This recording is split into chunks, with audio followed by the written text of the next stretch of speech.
Well, holy hosts, what an episode of Westworld. Season 3, episode 7, titled Past Pawn, gives us many bombshells that dived into Caleb's past, as well as a previous iteration of Rehoboam, which has forged a revolution outcome that will truly turn the tide of the war between Dolores and Serac. Even through the title of this episode, Past Pawn, referring to when the pawn in the chess game has advanced across the whole board and where it can actually be turned into whatever piece you want, usually a more powerful piece in the game, inferring that Caleb has gone from just a pawn in the past, of which this episode most certainly depicts through those flashbacks thanks to Solomon's explanations that we'll get into later, to ultimately now a very powerful player on the road ahead. This episode also served for a fantastic penultimate episode of season 3, but also I'm kind of sad to say that at the same time, just because this season has flown by, but the hype for that finale episode is huge. But good news, guys, on that note, Westworld has been renewed for season 4 now, even though we might not get to see that for a very, very long time. So as always, ladies and gentlemen, or hosts, if you're brand new to this channel, I have covered Westworld all season long, so make sure you're subscribed as we recap each episode, break down the details, and even dive into a bit of theory crafting about where things could be headed based off everything we learned from this episode. And as for all the various things that we learned in this penultimate episode of season 3, I mean, as usual, there is quite a lot of speculation that we can get into, and as well, there are even some details that I'm pretty sure some of you may have missed, which has really got my mind completely boggled that I need some of your input in the comments down below, so make sure you stay tuned for the whole video as we dive into all of the corners of what happened. So at the very beginning of this episode, it picked up with Musashi's copy of Dolores, of whom receives a call from the Charlotte Dolores, of whom I'm sure all of you remember at the end of last episode when full-on Revenge of the Sith Anakin Skywalker burned mode, but it seems as though she is recovering. But in those beginning scenes, I actually already got the answer I was wondering about from the end of last episode, and that is, will the consequences of the Charlotte Dolores losing her family cause her to turn her back on Dolores Prime, of which was certainly hinted about for quite some time now, with her previously expressing her concerns about survival to Dolores several times, and what happened to the Connells copy. And so she expresses to Musashi that Dolores' plan is for all of the copies of her to die, and so she's decided to streamline operations with a new plan in which she had sent Clementine to go after Musashi. And it was great seeing Clementine again along with Hanario, and they were even successful in their mission to end Musashi's Dolores, or the copy of Dolores, even recovering his control host unit, which I'm sure may get interrogated in a similar way to how the Connells one was from Maeve. But either way, does this mean that the Charlotte Hale Dolores is truly aligned with Serac now, since Clementine was a part of Maeve's backup squad request? Now, I'm still not so sure about this fact. It's also important to pay attention to what she said in that moment over the phone, and how she used the word leaked, saying that she leaked Musashi's location to someone eager to catch up with him, which could just mean that she's up to something else separate to that of Serac and Maeve, but just leaked his location because she obviously knew that Maeve and crew were going after him. So this is checkpoint 1 out of quite a few in the video of where I want to hear your thoughts about this certain question that I just pondered. Do you really think Charlotte Hale has aligned herself with Serac? Because I'm really not so sure. But as for what Musashi sent off for a delivery to, in his words, their friend, I'm wondering if that could be Caleb, because this scene could actually take place after the events of what happened in this episode, and maybe Caleb receives the package that will help re-sleeve Dolores, in a sense, as from what we have seen in the trailers. But anyway, onto the Caleb and Dolores story in this episode. This was all very, very interesting, and it actually didn't quite play out the way a lot of us, I'm sure, thought it might. So initially we were greeted with scenes of Caleb having those flashbacks of his friend Francis dying in combat, and him being in a similar AR therapy to what we saw William undergo last episode in that facility in Mexico.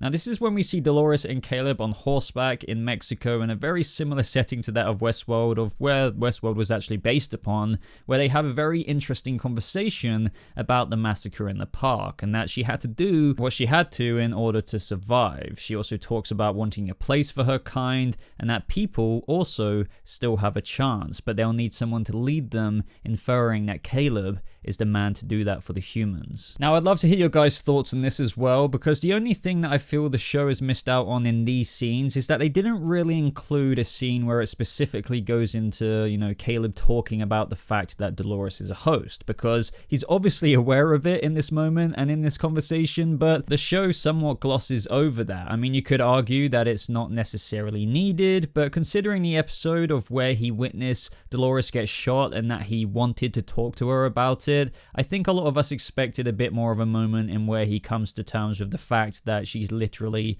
a machine or a host. We've still got that upcoming scene, as I mentioned earlier, of where Caleb can see her host skeleton kind of re-sleeving and putting some skin on, so maybe they go into it a bit more there. And as I thought last week, Dolores got the location in William to go to that facility in order to recover something valuable and lost, something that was taken from Caleb, and this is where the fun really began in this episode. So scattered throughout this episode, we continue to get a form of Caleb's flashbacks in where he was deployed to Crimea in the Russian Civil War, in which his unit was tasked with hunting down an insurgent group, and to make things easier when carrying out the mission, they ingested these limbics, which dulled everything from emotions to memories. Now, this consisted of some pretty cool scenes, seeing the tech the military would use in this time to identify targets, and we even got a satellite in space releasing missiles. However, this all ultimately led up to the point of where they captured the leader of the insurgency, which is, yet again, a scene you should be familiar with,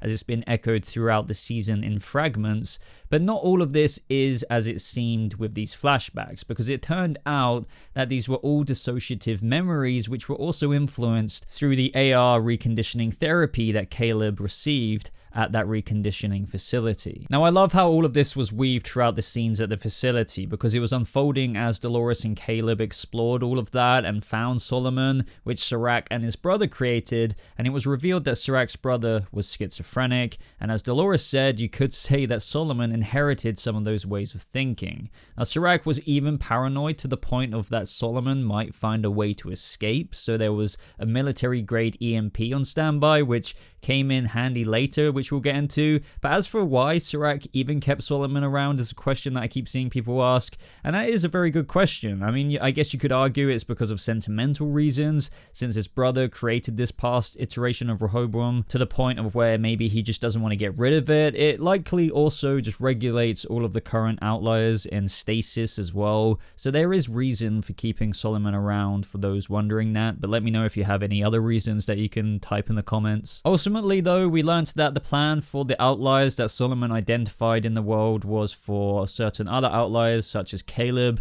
being tasked with hunting down hundreds of other outliers to the point of where Caleb was one of their most successful operatives. Now, this happened because, as we know from previous episodes, of which was reiterated again in this episode from Solomon, because in all projections, the world always caved in on itself until the outlier program began, and this method was one of the ways to help prevent that extinction from ever happening. Also, another interesting note that I think quite a few people are looking into from this episode is when Caleb and Dolores first spoke to Solomon, and where Solomon said to Dolores and Caleb when they first met, "You're here in this moment," which means this is variant 47.136.x, in which both of you, subject U454.1, Nichols, Caleb, and I are still viable.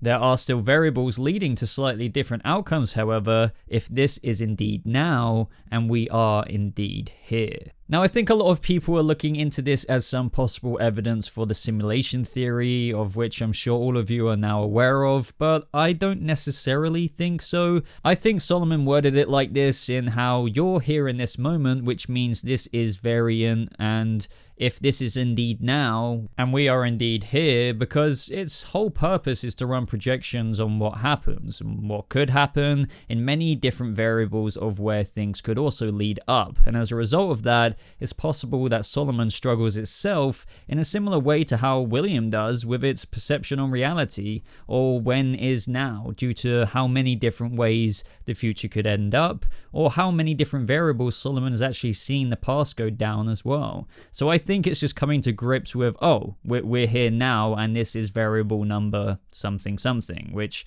means this. But back to the matter at hand, this is where Caleb learns that he was one of the first to receive revolutionary treatment of reconditioning therapy, and it was effective. We also learn that the efficiency rate of the program is only 1 in 10, and if you aren't one of those successfully edited outliers, then you end up in cold storage in somewhat of a stasis, or if you know too much, like the representative of the pharmaceutical company who created those limbic pills, you're taken out because you don't fit the system. Now, in another interesting thing, at this point, we saw a hologram of Serac in where he said, "You're seeing this, that means you've awoken, brother. Our little experiment has worked." Now, this makes me wonder if in those stasis pods that all of these outliers are in, including Serac's brother, maybe they're in constant AR therapy on loop in an effort to successfully edit them, because why else would this greeting message for his brother be even a thing that was present? It's also interesting in this moment the words Serac chooses to use when talking about seeing his brother again, but the man he was no longer exists. Now, I'm sure people are using this as evidence to possibly suggest the theory that we've been over before in these breakdowns, and that Serac could possibly always be a holographic projection of Rehoboam. But where I was once earlier on in this season quite keen on that idea, I'm really not so sure anymore, because when a hologram gets destroyed, it usually goes back to the, well, what we can assume to be real version of Serac in his little air taxi thing in the clouds. But then again, that could be a double flip, and that is also another hologram. But yeah, for now, I'm just going to say probably not. But back to the Caleb flashbacks, I thought it was a very decent way of showing the example of how the system is always listening out in the real world, and how it's taking that man out of the equation because he doesn't fit his plan anymore, because he asked too many questions to the point of where it's trimming loose ends. And as a result of him actually revealing this information to Caleb and Francis throughout the flashbacks, they also now know too much, which led to the reveal that both Francis and Caleb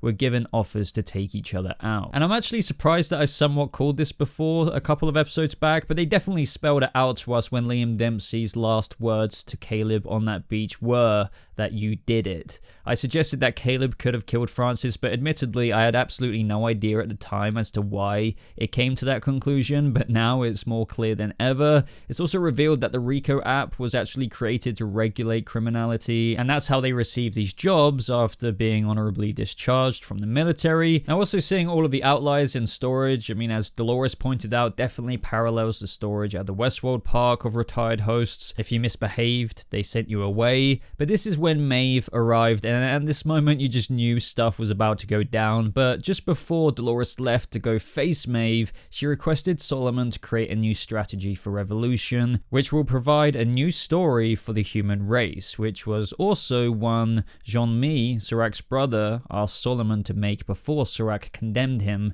to be in stasis in that storage. Now, the action between Dolores and Maeve was just fantastic. I mean, probably the best that we've seen all season so far, but I have to agree with what a lot of people are pointing out, in that Maeve's motivations for going up against Dolores and aligning herself with Serac doesn't really seem to justify the extent that she's going to. I mean, trust me, I'm trying to see both sides here, and I didn't really want to come to this conclusion, but I just couldn't help really get this feeling, and I noticed a lot of other people were voicing it as well. And I'm sure you can attribute the fact that Maeve has expressed that how can she trust Dolores with the safety of her daughter and the others in the valley beyond, because at the end of the day, you can't know that for sure. So I'm not saying that there isn't reason there for Maeve to be concerned about Dolores' big plan, but it just really does feel to me that Dolores is kind of more justified in what she said so far, especially to Maeve towards the end of this episode, versus Maeve aligning herself with the man who wants to destroy all of host kind. And why would she trust Serac to follow through with his promise of reuniting her with her daughter when he could just easily relinquish that promise? It just feels a bit too naive for Maeve. And as a result of that, it just feels like Maeve's motivations are a tad bit weak in the show, with her line of saying that your existence threatens my daughter and the others who escaped. I won't let you enslave them for whatever war it is you're trying to begin. I'm just kind of left feeling like, is that really it? I don't think Dolores is planning on doing that, but I suppose, as Maeve said, what about all the copies of yourself you've sent to their deaths? So I guess she has a point there, but I'm just more inclined to believe believe that Dolores and Maeve have more in common than being on opposite ends, with Dolores in where she says, why are you fighting for them? They've murdered us, tortured us, and how it just doesn't really make a whole bunch of sense that Maeve would dedicate herself fully to Sirach's ambition. So ultimately here, I'm just hoping for the twist where Maeve is somewhat playing Sirach as well, and there's a bigger picture to this for her, while also not being totally on board with Dolores at the same time. Once again though guys, would love to hear your thoughts on this. It's not that I dislike it or anything, it just feels like it's kind of missing some more solid substance. I know Maeve loves her daughter to pieces and everything like that, but it just feels, yeah, I mean, you get my point. Ultimately though, the fight continued to be very impressive, and it ended with Dolores activating the EMP that was meant to be a backup measure for if Solomon was to somehow escape. But just before the EMP was activated and took out Dolores and Maeve and Solomon was about to say something to Caleb, in where he began to say, I must warn you, before being cut off. Now I think that he was going to essentially warn Caleb that if he fulfills this revolution strategy, it could or will ensure human extinction. But I would once again love to hear what you think that warning to Caleb was before Solomon got so rudely interrupted by an EMP blast. Also, just before Dolores activated the EMP, they made it very obvious that Solomon communicated with Dolores something. Now perhaps it was even the variable outcome that she needed to survive in this moment, and that was to activate the EMP, or maybe she just had that in mind anyway and Solomon communicated something else to her. Once again, would love to hear your ideas there. In this moment, Caleb goes to find Dolores, and I'm assuming this is where he's going to witness her more or less re-sleeving herself in the finale. Now I saved the William aspect to this episode for last because there just wasn't really too much to it, but as usual, I absolutely loved Ed Harris and his scenes here with Bernard and Stubbs, especially when he realized that Stubbs, the former head of security for Westworld, was a host, and we got that amazing classical line from William saying effing Ford. Now ultimately in all of this, Bernard gives the explanation of the reconditioning facility to William, in where thousands of other outliers for whom the therapy didn't work are now either missing or declared dead, and Sirach's attempts at reprogramming humans like hosts came into fruition thanks to William selling the high-grade biometric data from the parks. Now, William's purpose is to ultimately blot out his sin, and that was his assistance to helping create these hosts, and now he wants to kill every single one of them, and in his mind, save the world. And at the very end, he even got the drop on Bernard and Stubbs with a gun from the garage, but there was also this other moment in the episode, and you may not have spotted it because you would have to kind of take screenshots or something, but that is where, looking at the profiles of Caleb and William, that they share a very, very similar ID at the reconditioning facility. Now, I'm sure that this is just to get people thinking about a connection between them both too much, but the ID is slightly different, with the M27021 in William's tag being M2702I in Caleb. So they definitely are different just between the 1 and the I, and I have no idea if this is actually something. I mean, I really don't think that they would be some weird crazy theory of them being the same person. I really don't think so. I just think this is meant to get us thinking where something may not even exist. But all in all guys, that is the breakdown. Fantastic episode of Westworld. Really, really enjoying it so far. I just cannot wait to see what's happening in the finale. The promo definitely teases quite a lot to be excited for. So as usual guys, make sure you stay subscribed with the notification button on so you don't miss out on my review as soon as it's up for the finale. But I would love to hear all of your thoughts down in the comments below. But if you did enjoy this video guys, I would really appreciate your support through the form of a like. But thank you all so much for watching. I hope you have a lovely rest of your day, and I'll see all of you hosts in the next video. Goodbye.